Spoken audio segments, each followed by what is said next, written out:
जब हम वर्चस्वता की बात करते हैं तो एक शब्द आता है band wagon. Band wagon, band wagon क्या है? बैंड वैगन अमेरिका की वर्चस्वता की रणनीति से जुड़ा हुआ एक शब्द है। ये दुनिया में हमेशा सवाल उठता रहा है कि अमेरिका की वर्चस्वता से कैसे निपटा गया है। कुछ का मानना है कि अमेरिका से संघर्ष करने की अपेक्षा उसके वर्चस्व को स्वीकार कर लो और उसके वर्चस्व के साए में रहकर, उसके वर्चस्व की छतरी के नीचे रहते हुए अपना भी विकास कर लो और अधिक से अधिक लाभ कमा लो। उदाहरण के लिए, जैसा आपकी पुस्तक में दिया है कि एक देश के आर्थिक विकास के लिए निवेश करना, प्रौद्योगिकी हस्तांतरण और व्यापार को बढ़ाना देना आवश्यक है और ये सभी आवश्यकताएं अमेरिका के साथ रहकर ही पूरी हो सकती हैं। किसके साथ? अमेरिका के साथ। इसी को बैंड वैगन कहते हैं। इसी रणनीति को बैंड वैगन की रणनीति कहा जाता है। एक बार पुनः समझने की कोशिश करें कि बैंड वैगन क्या है। अमेरिका से संघर्ष न कर उसके साए में रहना और अधिक से अधिक लाभ उठा लेना। यानी हम स्वीकार कर लें कि अमेरिका वर्चस्व है और उस पर प्रश्न चिन्ह न उठाएं, उसकी गतिविधियों पर सवाल न करें, लेकिन अपना हित भी धीरे धीरे बरकरार रखें। और इसका उदाहरण है एक देश के आर्थिक विकास के लिए निवेश करना, उसको प्रौद्योगिकी देना और व्यापार के लिए बढ़ावा देना।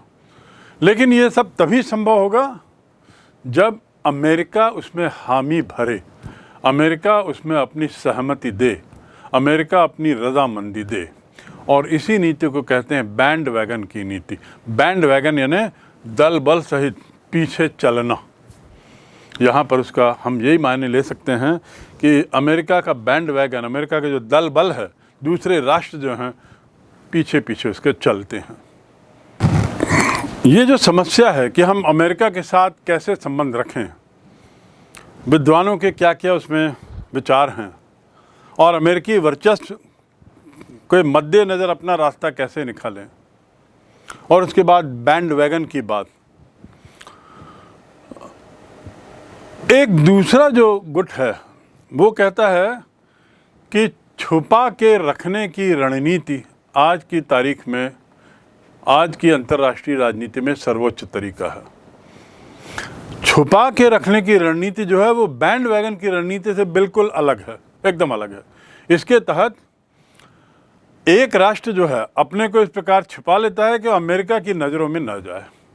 अमेरिका की नज़रों से तात्पर्य है कि एक उभरता हुआ राष्ट्र न दिखो, ताकतवर होता राष्ट्र न दिखो और अपने दायरे में रहो, हम आपको नुकसान नहीं पहुंचाएंगे। तो ये दो तरह की रणनीतियां सामने हैं।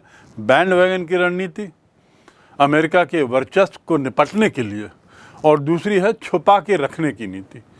अब छुपा के रखने की नीति कितना संभव है ये समय ही बताएगा, लेकिन ये तय है कि छुपा के रखने की नीति बैंड वैगन नीति के ठीक उल्टा है और इसके तहत आप अपने को इस तरह रखो कि आप लोगों की नज़र में ना आओ और आप अंदर ही अंदर अपना विकास करते रहो।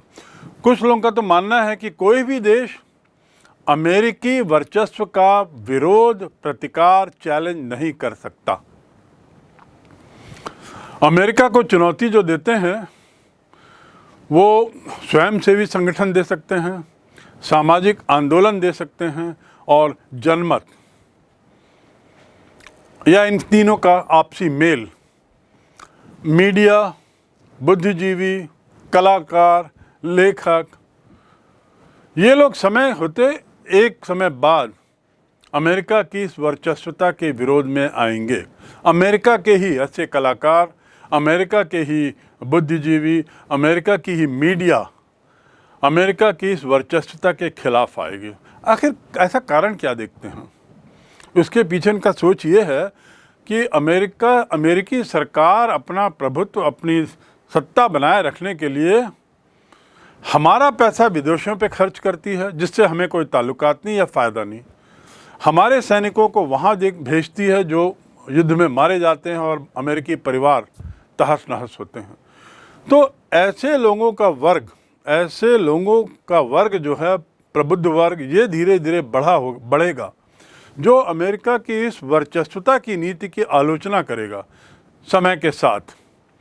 और ये लोग, एक काल ऐसा होगा जब ये मीडिया, उसके बाद स्वयंसेवी संगठन, कई समाज सेवी और संस्थाएं, सामाजिक आंदोलन अमेरिका की इस वर्चस्वता की नीति के खिलाफ सड़क पर आएंगे।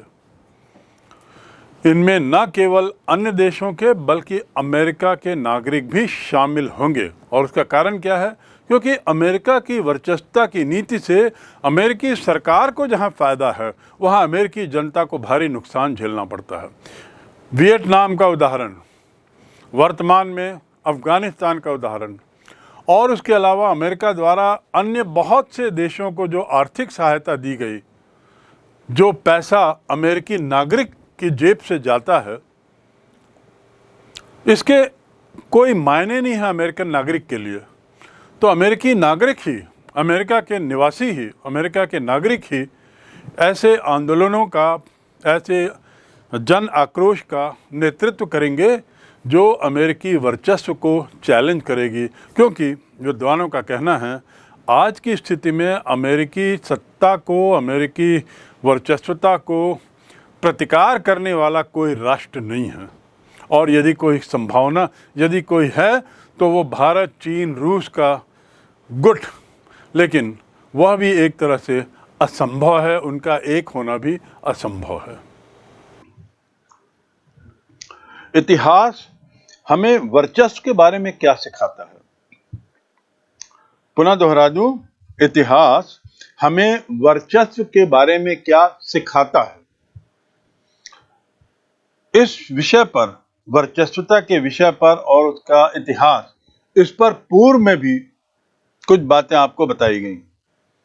लगभग वही बातें यहां मैं पुनः दोहराना चाहूंगा, क्योंकि हम सतत रूप से हमें ये ध्यान रखना होगा, ख्याल रखना होगा, और एक तरीके से चेतावनी है सभी देशों को कि वर्चस्वता सदैव नहीं बनी रहती, इसमें उतार चढ़ाव आता है, वर्चस्वता का पतन भी होता है। इसी बिंदु की ओर इशारा करते हुए एक नजर इतिहास पे हम थोड़ा पुनः डालें। इतिहास बताता है कि वर्चस्व जब अपने चरमोत्कर्ष पर रहता है, अपने चरम बिंदु पर रहता है, तो ऐसा लगता है कि अजेय है, यानी अब इसे कोई छू नहीं सकता। जिस देश का वर्चस्व रहता है या जिस व्यक्ति का वर्चस्व रहता है, वो ऐसा समझता है कि अब वे अन्य देश या अन्य लोगों की पहुंच से बाहर हो गया है, इतना ज्यादा शक्तिशाली हो चुका है। लेकिन इस बात को वो भूल जाते हैं कि ये वर्चस्वता हमेशा के लिए कायम नहीं रहती, ये सतत और सदैव नहीं है। इसी के ठीक विपरीत शक्ति संतुलन की जो राजनीति है, ये वर्चस्वशील देश की ताकत को आने वाले समय में कम कर देती है। ये बात भी एक लकीर की फकीर की तरह हम मान लें, ये बिल्कुल इसको स्पष्ट मान लें कि जो देश वर्चस्वता बनाए रखने की उत्कंठा रखता है, उसे मालूम होना चाहिए कि शक्ति संतुलन की राजनीति में एक न एक दिन उसकी ये वर्चस्वशीलता की दौड़ समाप्त होगी और उसका पतन होगा। ऐसी स्थिति में वर्चस्वशील देश की जो ताकत है वो कम होने लगती है, धीरे धीरे कम होती है।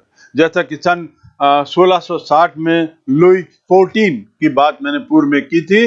1660 लुई 14, उस समय तो फ्रांस को एक तरीके से अपराजेय माना जाता था। ऐसा माना जाता था कि फ्रांस जो है वो अन्य देशों से कई गुना आगे है। लेकिन 1713 आते आते क्या हुआ?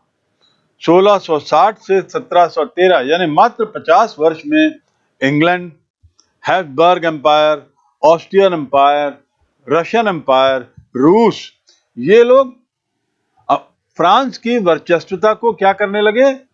चैलेंज करने लगे, उसका विरोध करने लगे, उसको चुनौती देने लगे। ऐसे ही 1860 में इसी तरह विक्टोरिया, क्वीन विक्टोरिया का जो शासन था इंग्लैंड में, और उस समय कहा जाता था कि इंग्लैंड का जो सूरज है वह कभी अस्त नहीं होता। 1860 के आसपास विक्टोरिया काल में इंग्लैंड की जो सत्ता थी, इंग्लैंड की जो वर्चस्वता थी, इंग्लैंड का जो सूरज था, वो अपने पूरे उत्कर्ष पे था और अंग्रेजों को ये लगता था कि उनका जो साम्राज्य है वो सदैव के लिए, हमेशा के लिए सुरक्षित है। ये बात है 1860, 70, 80 की, और आने वाले 40 वर्षों के बाद क्या हर्ष होता है। बल्कि 1910 में ही साफ हो गया, स्पष्ट हो गया कि इंग्लैंड की ये वर्चस्वता अब समाप्त प्राय है, अब उसका पतन होना शुरू हो गया है, जब जर्मनी, जापान और अमेरिका जैसे देश नई ताकत के रूप में उभरते हैं। नई ताकत के रूप में उभरते हुए ये लोग इंग्लैंड का जो एकाधिकार था, उसकी जो वर्चस्वता थी, उसको ललकारने लगते हैं, उसको चुनौती देने लगते हैं। और ये भी मात्र 40-50 वर्षों के दौर में ही ये सब हो जाता है। इसी तरह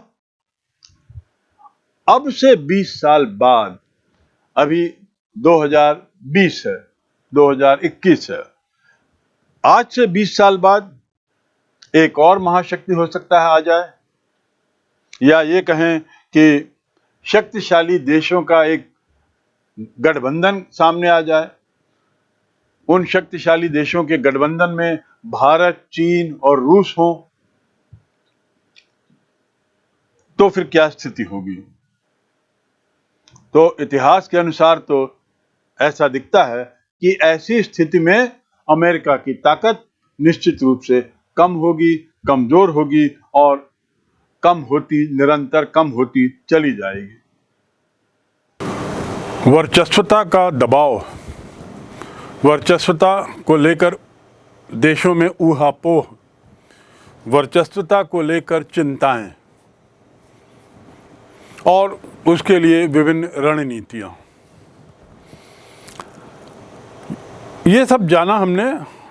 और हमने ये भी जाना है कि पूर्व में इतिहास में ऐसे उदाहरण हैं जब वर्चस्वता बदलती रही, वर्चस्व का केंद्र एक देश से दूसरे देश जाता रहा। आपने ये जुमला सुना होगा कि अब हम दुनिया को विश्वग्राम कहते हैं। क्या कहते हैं? विश्वग्राम, यानी अंग्रेजी में ग्लोबल विलेज। जुमला इसलिए क्योंकि वास्तव में ग्लोबल विलेज तो नहीं है, लेकिन ग्लोबल विलेज का तात्पर्य है बहुत निकट आ चुके हैं एक दूसरे के, दिल से नहीं, मन से नहीं, मात्र संचार साधनों के जरिए, चाहे वो परिवहन हो, चाहे संचार साधन हो, टेलीकम्युनिकेशन हो, इसमें हम बहुत निकट हो गए हैं, इसमें दूरियां कम हो गई हैं। तो इसलिए इसको जुमला कहा गया है, विश्वग्राम या ग्लोबल विलेज। कल्पना करिए कि ये एक विश्वग्राम है, ग्लोबल विलेज, तो हर विलेज का एक मुखिया होता है, जिसे चौधरी बोलते हैं या सरपंच बोलते हैं। तो अब ग्लोबल विलेज का एक चौधरी है, मुखिया है, और हम सभी उस चौधरी के पड़ोसी हैं। उस विलेज में क्या हैं? उस विलेज में उस मुखिया के, उस चौधरी के हम पड़ोसी हैं। यदि उस चौधरी का बर्ताव असहनीय है, बर्दाश्त से बाहर है, बड़ा दुर्भाग्यपूर्ण बर्ताव है, तो क्या उस विश्वग्राम में रहने वाले अन्य लोगों के पास कोई और विकल्प है? क्या वो कहीं और जा सकते हैं? दुनिया एक गांव बन गई, एक छोटा क्षेत्र बन, अब हम जाएंगे कहाँ?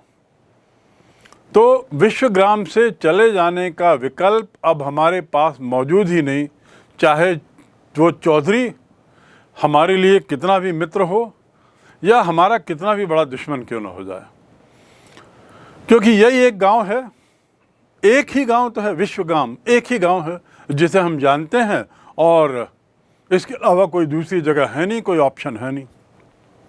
ऐसी स्थिति में जब चौधरी वहाँ रह रहा है, और ऐसी स्थिति में जब हमारे पास या अन्य लोगों के पास कोई अन्य उपाय, कोई अन्य रास्ते, कोई अन्य एस्केप रूट जिसे अंग्रेजी में बोलते नहीं हैं, तो क्या करें?